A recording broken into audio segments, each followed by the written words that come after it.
This is part 8 of what you need to know about law enforcement stops in the Muscogee Creek Nation.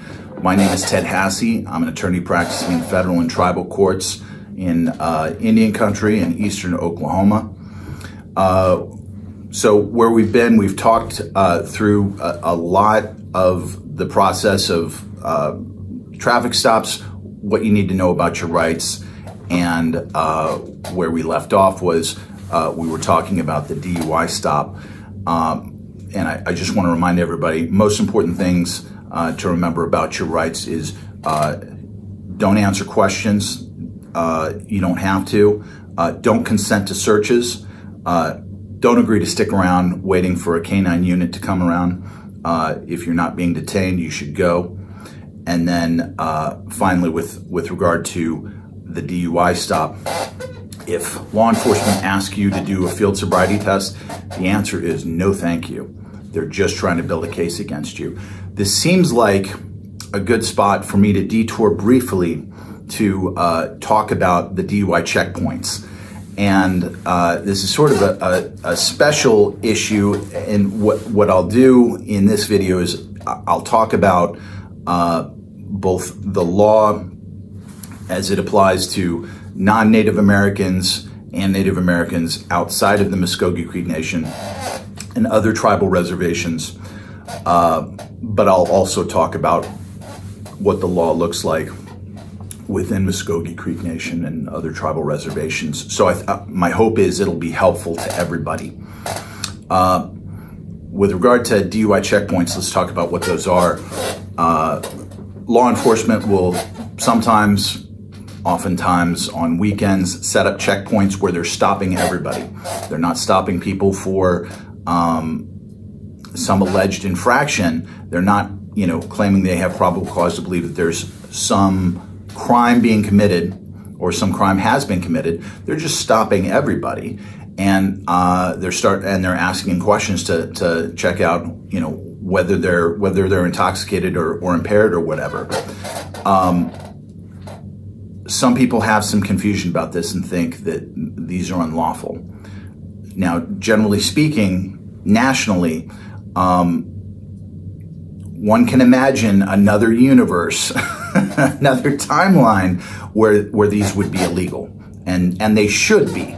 But in 1990, the U.S. Supreme Court ruled in Michigan v. Stitz that there was a compelling public interest that need to be weighed against the intrusion on rights, such that they ruled that DUI checkpoints can be lawfully done within the United States without violating the constitutional rights of the people being stopped, with 3 conditions. One, it has to happen in a neutral location. They can't be doing this in the parking lot of a liquor store or a bar. It's got to minimize the intrusion on driver, which is pretty subjective, but gives us some room to litigate in these cases. And then finally, DUI checkpoints have to be clearly marked. Okay. What you'll notice when you're approaching a DUI checkpoint is there'll be a sign. Well, just practically speaking, law aside, the way that this has evolved, law enforcement in a lot of jurisdictions use the clear marking as a sort of trap for people they believe are intoxicated. They'll mark even farther forward, they'll mark way ahead of the checkpoint before an exit, and then they will watch and have law enforcement there waiting at the exit to see all the people pulling off who don't want to go through the checkpoint. And then I've seen case law that astonishingly has allowed law enforcement to use, at least as a factor, for probable cause on a stop, suspicion over people, pulling off on an exit after passing a sign indicating a DUI checkpoint. So just understand, you see that DUI checkpoint, and if you try to exit, there is a significant chance that there's going to be law enforcement waiting for you at that exit, or at least will be there watching to see if you violate the law, act in a suspicious manner, you may end up in a stop anyway. But turning back to what your rights are once you go to that DUI checkpoint. When you arrive at that DUI checkpoint, you are required by law as the driver to provide license, registration, proof of insurance, pass that through the window. They are going to want to ask you a lot of questions because that's what they're stopping you for. The first questions will be, have you been drinking? And maybe, where are you coming from, where are you going? And then, certainly going back to what we talked about in the previous video, the passengers in a vehicle do not have to identify themselves. If they ask you to identify yourself, just say no, thank you. Okay. At the DUI checkpoint, just as with any other traffic stop, once you comply with the lawful order, there's nothing else you have to do. You don't have to answer any questions. If they want you to, roll your window way down so they can sniff in there, you don't got to do that. If they want you to answer questions about where you've been, where you're going, there's three things to say to officers at the DUI checkpoint. One is I know my rights and I don't want to answer any questions. And then, am I being detained? Am I free to go?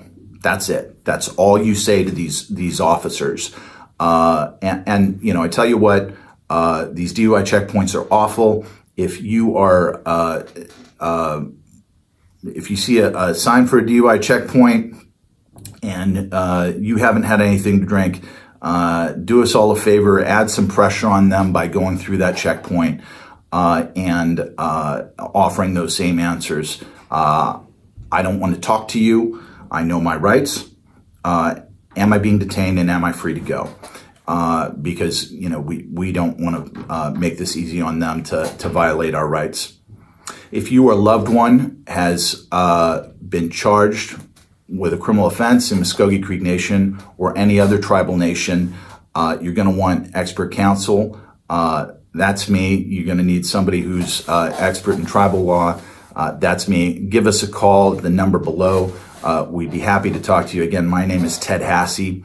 Let me just add one thing with regard to Muscogee Creek Nation law. Now, with the Supreme Court case outside of eastern Oklahoma, outside of Indian country and these Indian reservations, it's well settled law that DUI checkpoints are lawful.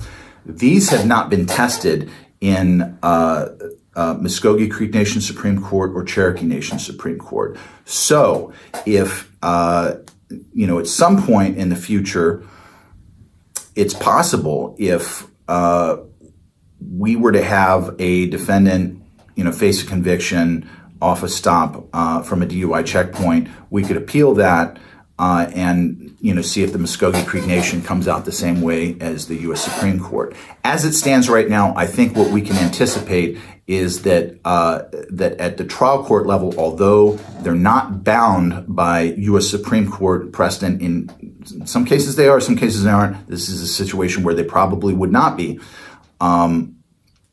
It would be persuasive to the judge, and it's likely that the judge would maybe point to Michigan v. VIII, the U.S. Supreme Court case in 1990 that says DUI checkpoints are okay to do. So it's most likely that DUI checkpoints for Native Americans within the Muscogee Creek Nation and other tribal nations could pass muster at the trial court level. However, it's possible there would be an opportunity for an appeal that we could take to one of the tribal Supreme Courts to test that.